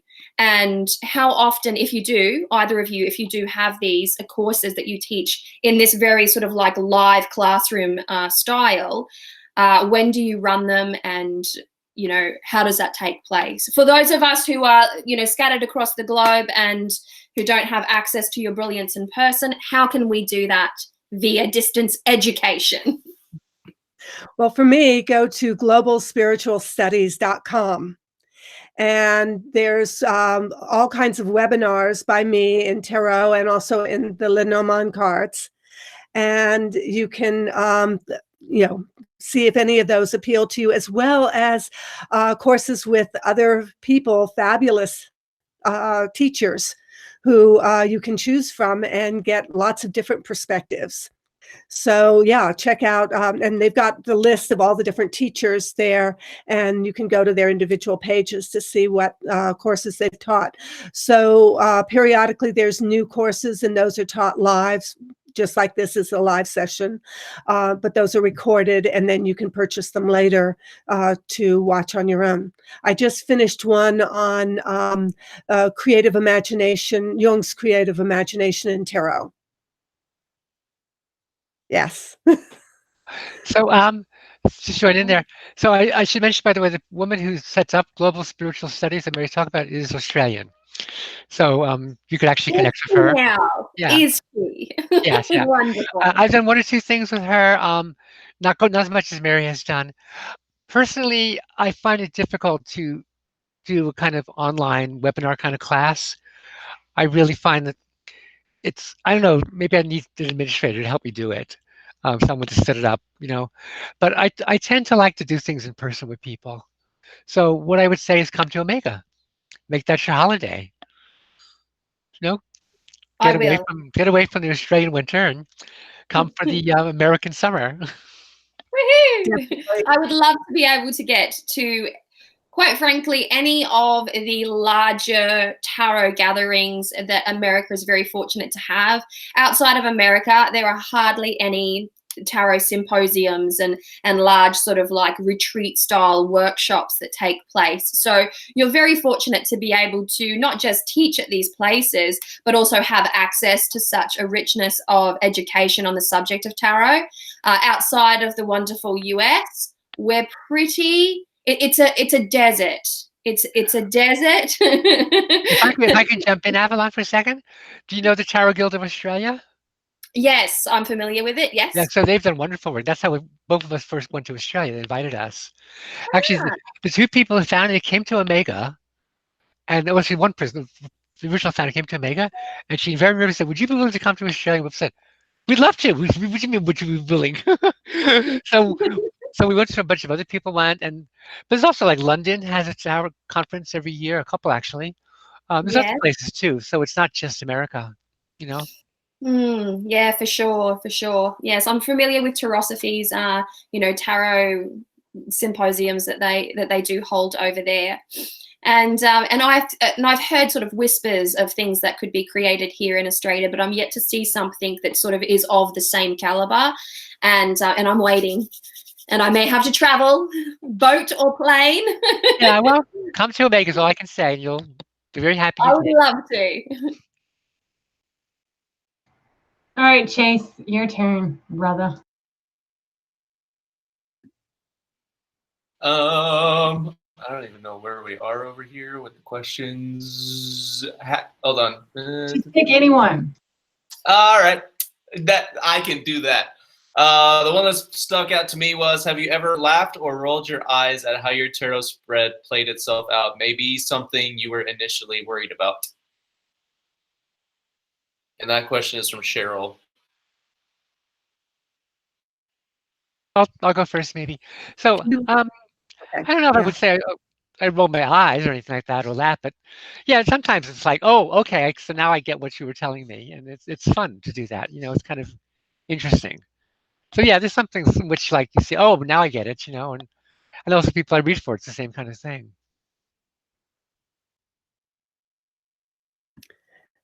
Yeah, for me, it's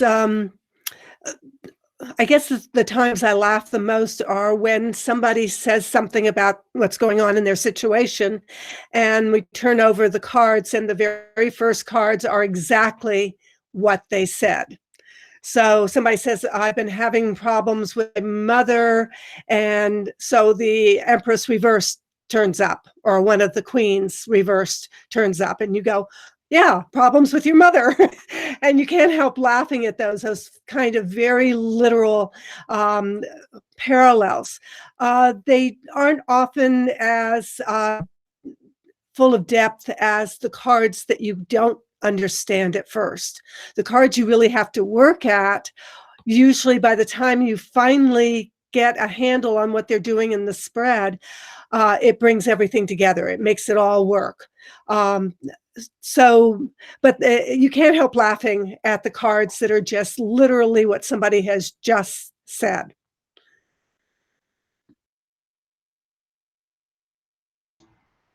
Awesome. Okay, so we are going to do one more audience question, and then we are going to do a stack reading. And you ladies can decide if you'd like to join us or if you just want to watch, or I don't know. But the last question that we are going to answer from the audience is, what is the most groundbreaking style of deck other than the Marseille, RWS, and Thoth Tarot? So is there another system that you guys have worked with that you feel is groundbreaking? And if so, what was it? Mary, you want to start that one? I guess there's two. There's the Oswald Wirth Tarot, which is just a major arcana. And then the Mother Peace Tarot, primarily because of the point of time that it was done at, as well as being a feminist deck with almost all women in the images. So those two in their own ways, to me, were groundbreaking, revelatory, and kind of left a legacy that has played out over time, because the mother piece really allowed people to relate cards to the Rider-Waite-Smith, but go well beyond it and express it in terms of a cultural phenomenon that people were close to people's hearts, that were the way we live.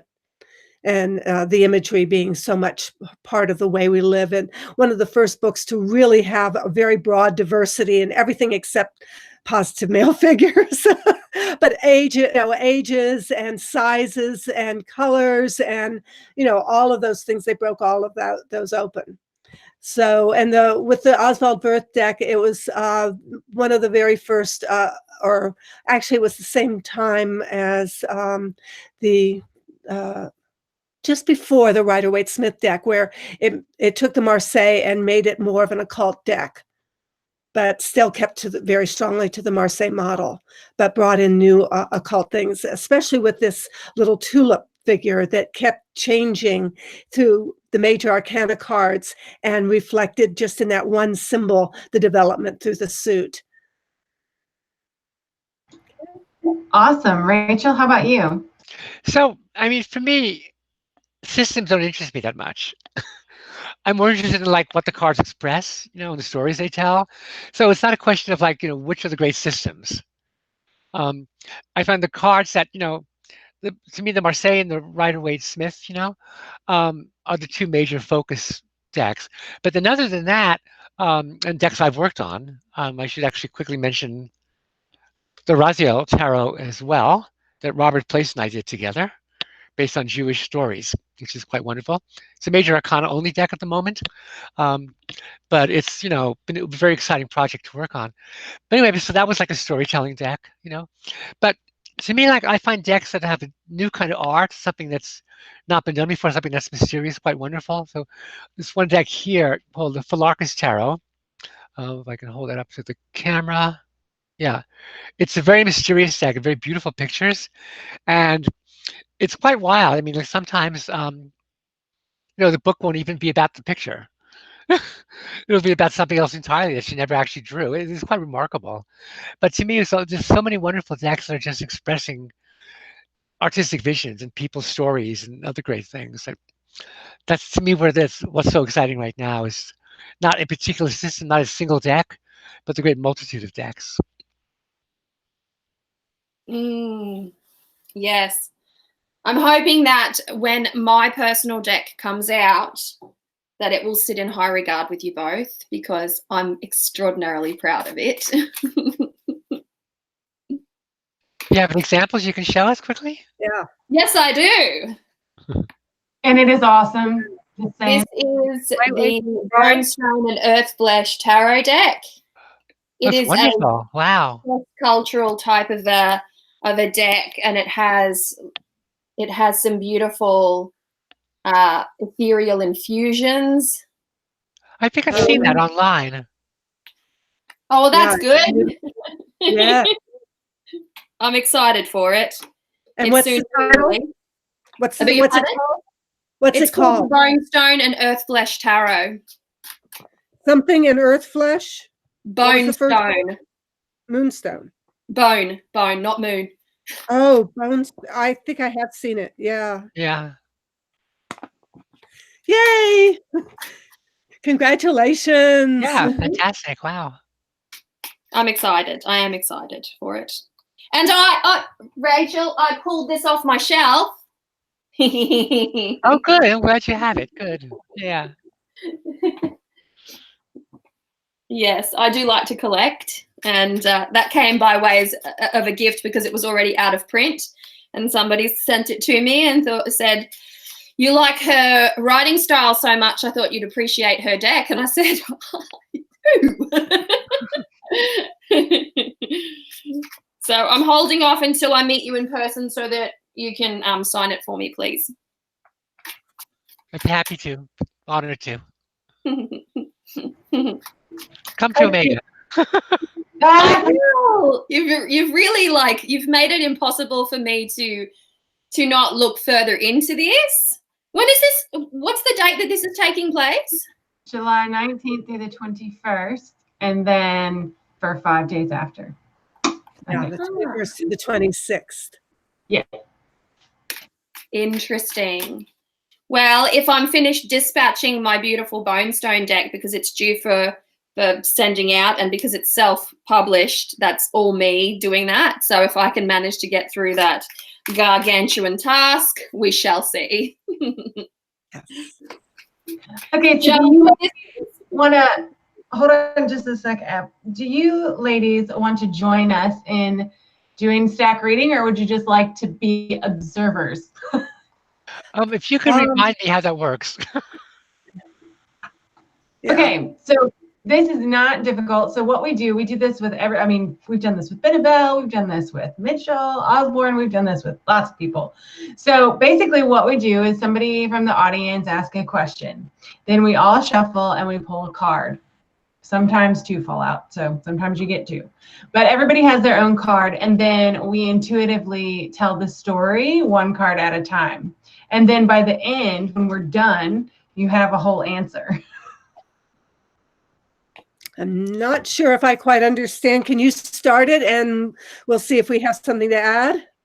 Yes, ma'am. We can definitely do that.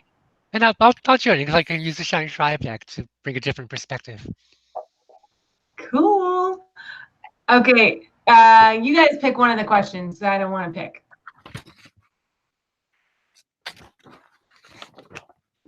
Avalon, Chase, one of you guys pick. I'm looking. I'm doing that. Okay, so That's a bit deep. Yeah, I'm trying to find like the perfect, like this is the only one, right?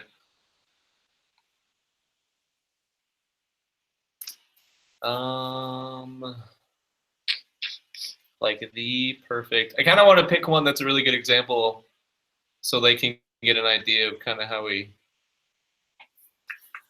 There's one towards the bottom, something along the line. What is the? What is the wisest step to take regarding my creative work? I saw that one too, and I thought I was leaning towards that one myself. And then there's how can I improve my relationship with my brother, which feels like that feels too heavy for me right now. I just ate a banana. There are no heavy questions after. I should declare something, but basically I skipped breakfast to be here in a mad hurry, and I'm hungry. I haven't eaten dinner yet myself, so. Okay, so let's go with the creative work one. So Ancient Voices says, what is the wisest step to take next regarding my creative work? All right, so here we go. Here we go. What are you reading with, Alora? We know that we've got Right Away, we've got Shining Tribe, I've got Bonestone. Well, two riders then. And I have, I'm sorry, huh? I was just saying I have Rider-Waite also. And Rider-Waite wins out today, folks. Well, I'll use the Shining Tribe, actually. And I have the New Era Elements. Also, it's so good.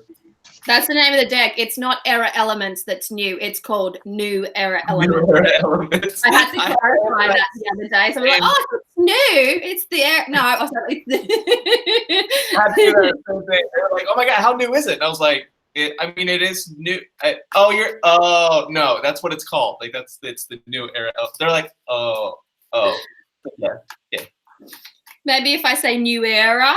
New Era.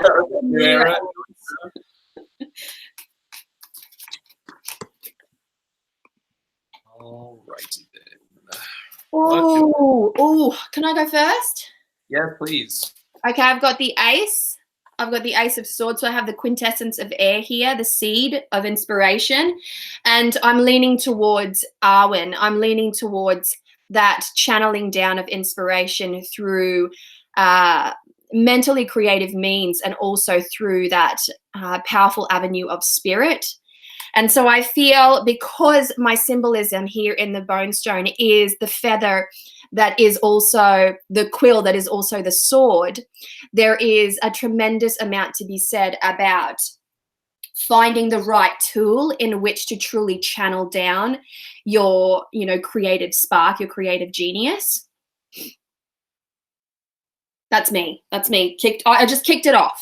I kicked it off with an ace. I felt like it was a good one. I feel like I need to go next because what I have is the Ace of Wands. So obviously, whatever this creative project is very in its new stages, and kind of it's time to kind of harness all of this new energy that you've been gathering, and it's time to finally take some action with it. You know, Wands are all about action and sort of going from planning into doing, and so it's kind of really figuring out how you want to. It's not necessarily asking somebody else, how do I do it? Well, how do you feel best about doing it? How do you want to get started? I mean, you also have around you people that are taking action already, probably around something similar to what you're doing. And I say that because maybe the answer is going to be in asking around you and asking people who are already doing this thing. And if you're the new one, if you're the new one in this, then it's, you know, the best resource that you have are the people around you who are already taking action, who are kind of beyond that, maybe you're sitting with the project now and it didn't want place. So yeah, next. Yeah, so I'm going to go next because it totally leads into my cards. So I have the Mother of Fire, or the Queen of Wands, and the Four of Cups. So these cards, basically what I'm getting from these cards is to consult a mentor or look towards others who are more experienced than you or who might inspire you to be doing your craft. This card in particular, you see the seals here, and this guy, he's looking one way and these are behind him. So don't get so focused in what you're doing that you forget to turn around, because there are people around you that want to help you, that want to see you succeed. And there is a mentor somewhere in that bunch who will continue to motivate you and inspire you as long as you let them. So, and this person is very focused and very driven and very ambitious. So pay attention to those qualities in the people that are around you. And yeah, so which one of you lovely ladies thinks you have the next part of the story? I'll go. Because so I got the world card from the Shining Tribe deck, the picture I drew. And so this is about like just going for it, just like really committing yourself completely for the next step is like a big step. It's like really just go for it, use it, have the mentor help you, but really this is you embracing your creative work entirely. And in the picture, it's like, you know, the cosmos is in the woman's body. So it's like letting everything become part of it, you know, bring everything into the creative work you're doing, and really like just opening your arms totally to let it come to you. It's really quite wonderful. And it's a promise of success. I would say the world card in any reading means success. So it's a great promise of, you know, the person will be able to do it if they open their arms to it. So the one I got was the Nine of Pentacles, which was one of the three cards for the whole time today. This speaks, I think, a little further than the others, which was the wisest next step. This goes, I think, more to the completion of the whole project, to know that you can complete it. And the figure is almost mirroring the position of the magician, which was at the beginning. Also, it's a bird when we had the feathers earlier. So reaching up to that spiritual inspiration, but it's harnessed, as was said earlier. You know, how do you harness that spiritual energy and then bring it in? And I think with the other hand is on this stack of pentacles. So it's knowing that you've already done a lot of the work. You maybe haven't actually seen how those things apply. So recognizing, you know, bringing in that spirit and intuition through the feather, but manifesting it through things that you really have at hand, that you've already amassed and developed, and take your time doing it like the snail. Oh my gosh. So that is how stack readings work for us. And if you can kind of, it's kind of weird how it works out, right? Because we sort of intuitively decide who goes first. And then, so it was Avalon with an ace and Chase with an ace, and then me with a 4 and a queen, like the mentoring, and then Rachel with the world, and then the success. So yeah, I don't know. It's every time it works like that. It's so crazy how it turns out. And I just want to say too out loud that we just did a stack reading with. I know. I'm just saying. Magical moment. I'm going to put that on my resume. Indeed. Most indeed. I don't have a resume because I work for myself, but for the purpose of this moment, I shall add that to my resume. Indeed. Thank you, ladies, for validating my career. Thank you. Well, it was such a pleasure to be able to do a nice stack reading with you both. And I would like to say, Mary, as well, you had the 9 of Pentacles before we even started. As Rachel was talking about the 3 card spreads, the should do, shouldn't do spread, I did that really quickly, and I pulled, my middle card was the 9 of Pentacles, and then you just pulled the 9 of Pentacles again, and I've seen that 3 times now in one sitting. All right. That's relevant to my story, at least. Well, we've amassed a lot of knowledge here.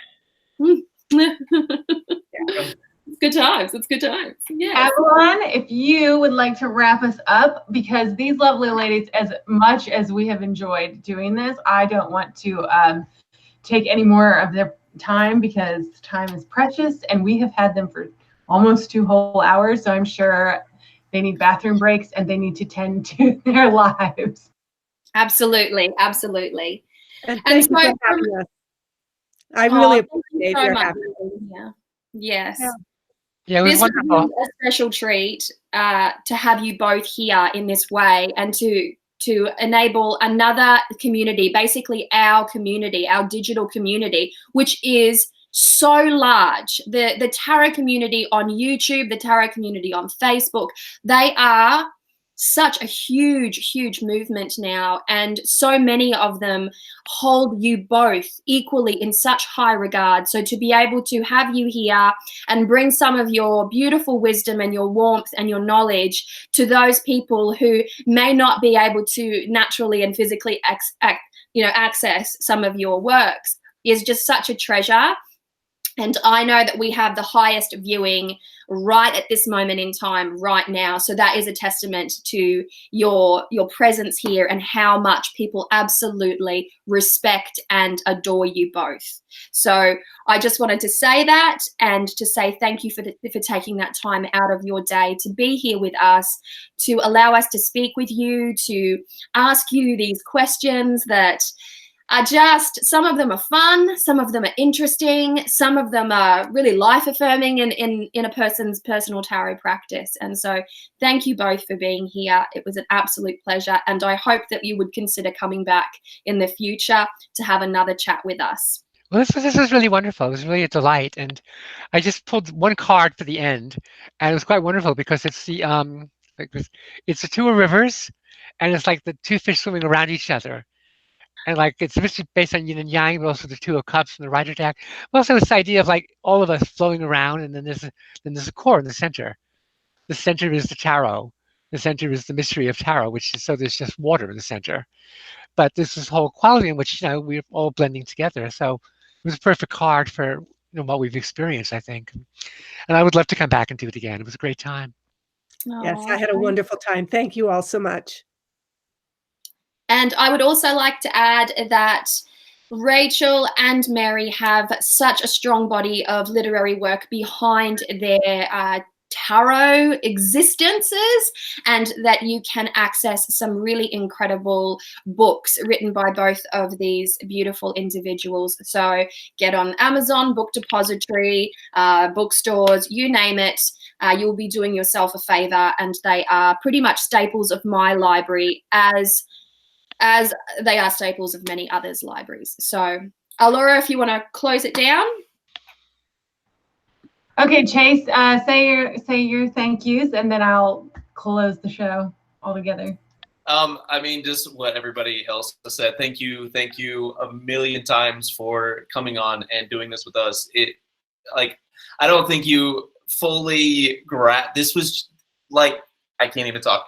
This is just life-changing for us. Like, this was such a golden moment in our lives, and the fact that we got to do this was such a pleasure, and you both are just mind-blowingly amazing, and we respect you so much, and thank you for everything that you are doing, everything that you have done, because truly and honestly, without you both, we would not be here, and we would not have this wonderful audience and just this this tribe that we've been able to build around something as unique and as amazing as the tarot is really in huge part because of the work that you both have put in. So thank you both so very much, and I am so glad that I got to do this, and I hope you both go out and just have the most amazing experience at Omega. And I mean, if I can at all make it, I absolutely will. I just, from the bottom of our hearts, thank you so very much. So it's just really wonderful again, and I just want to tell people, if they want to explore further Omega, to go eomega.org and then search on tarot, and you'll find it right away. Or you go to my Facebook page and Mary's blog, and maybe her Facebook page also has references to it. So lots of easy ways to access more about Omega and us.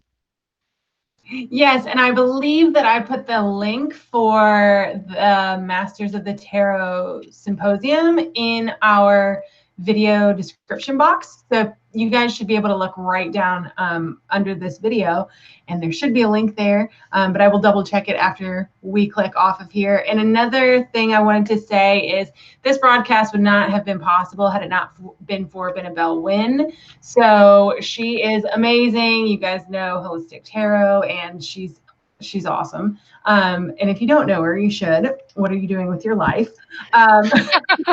Exactly. She has a YouTube channel. Go and find her.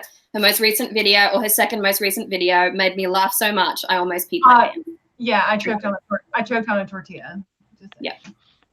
But I just want to say thank you both for being here. This has been a humbling experience, and it's not every day. Just like I said before we went live, it's not every day that you get the opportunity to talk with the people that you idolize or admire the most, especially in fields that you would love to go into, like writing or professional tarot reading, or heck, even just your individual practices of woo-woo. So yeah, being in your presence has definitely been awesome. And I know that our audience has thoroughly enjoyed this broadcast. We carried probably the largest audience we've ever carried for a full 2 hours. So that just speaks to your profound effect on the world of tarot, and we are forever grateful for what you do for us. And so thank you guys for watching, and we hope that you tune in next time. Subscribe and like this video if you liked what you saw, and we love you guys.